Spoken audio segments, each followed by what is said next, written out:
చెప్పినట్టుగా దాదాపు 2 లక్షల నుంచి 4 లక్షలు కళాకారులు ఉన్నారని చెప్పారు. సో వారు శ్రమ, వారి కష్టం,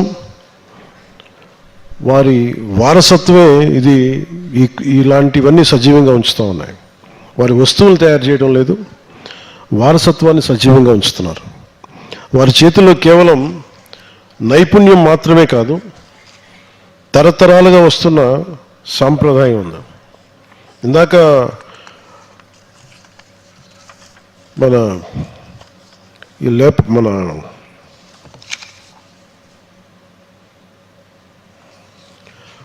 చిత్తూరుకు సంబంధించిన నేత కళాకారులతో మాట్లాడుతూ ఉంటే, ముఖ్యంగా ఇండిగో గురించి ఏదో మాట్లాడుతూ వాళ్ళు మాట్లాడింది ఏంటంటే, వారికి చాలా పెద్ద అయినా ఒక 80 వయసు సంవత్సరాలు ఉంటాయని వాళ్ళ నాన్నగారికి.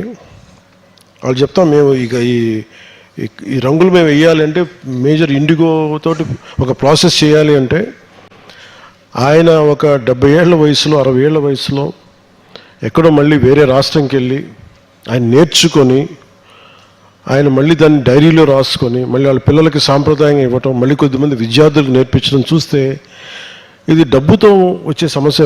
డబ్బు వల్ల ఏదో డబ్బు వస్తుందని కాదు, కానీ సాంప్రదాయాన్ని, సంస్కృతిని, నైపుణ్యాన్ని కాపాడాలని ఒక తపన వాటిని అలా చేయనిచ్చింది.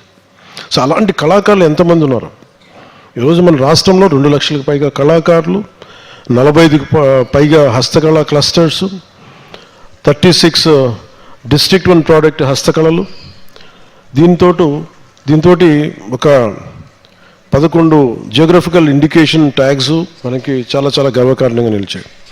దాదాపు 30 పైగా అవార్డుల్లో మనం దాదాపు 3వ వంతు, ఇందాక సిసోడి గారు చెప్పిన 3వ వంతు గెలుచుకోగలిగామంటే మనం ఎంత రాష్ట్ర ప్రభుత్వం వచ్చిన తర్వాత ఎంత ఎఫర్ట్ పెట్టామనేది మీకు దీనికి మనకి నిదర్శనం. మన ఈ మధ్యన మనకి ఏటికొప్పాక బొమ్మలు రిపబ్లిక్ డే పెరేడ్లో ఉన్నా కానీ, మన ఫ్రెంచ్ ప్రెసిడెంట్ మ్యాక్రాన్ గారికి మన ఆంధ్రప్రదేశ్ చేతికలు వెళ్ళడం, వీటన్నిటి వెనక ఎంత ఎఫర్ట్ పెట్టింది ఎన్డీఏ గవర్నమెంట్ అనేది మీ అందరికీ తెలుస్తుంది.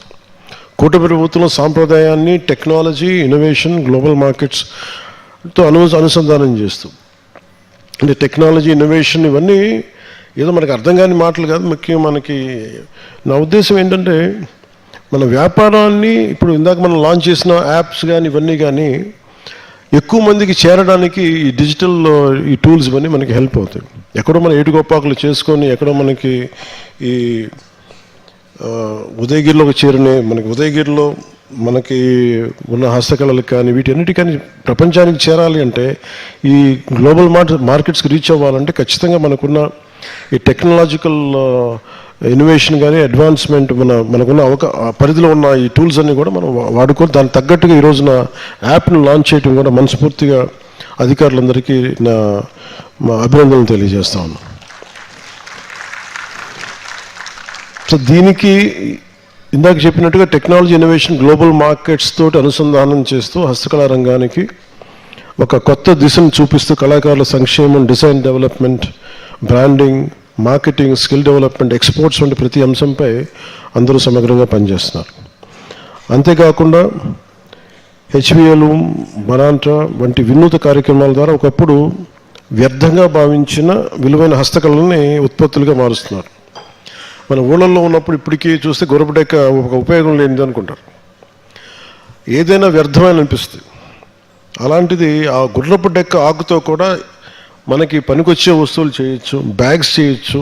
ఇవన్నీ నేను ఇందాక స్టాల్స్లో చూస్తున్న చాలా చాలా ఆనందం వేస్తుంది. అంటే ఏది కూడా ప్రకృతిలో ఏది వ్యర్థం అవ్వదు.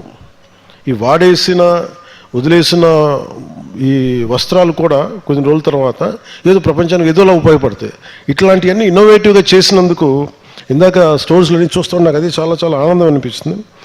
ఈ అరటిపండు నుంచి కూడా వదులుతున్న గుర్రపు డెక్క, అరటిపండు పంట వ్యర్థాలు, వాటితో కూడా మనం ఏదైనా మనకి పరికరాలు చేయొచ్చు, వాటితో కూడా మనకి ఉపయోగపడే వస్తువులు చేసుకోవచ్చు అనేది ఈ కార్యక్రమానికి ఎవరైతే రూపు కల్పించారో వారందరికీ మనస్ఫూర్తిగా, అధికారులందరికీ, కళాకారులందరికీ, భారతదేశ ప్రభుత్వానికి మనస్ఫూర్తిగా నా ధన్యవాదాలు తెలుపుతా ఉన్నాను.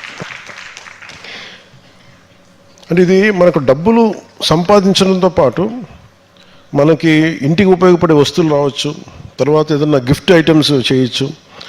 ఇవన్నీ పర్యావరణాన్ని పరిరక్షించుకుంటూ గ్రామీణ ఉపాధిని ఎలా చేయొచ్చు అనేది ఇది మనంటికి చాలా తార్కాణం.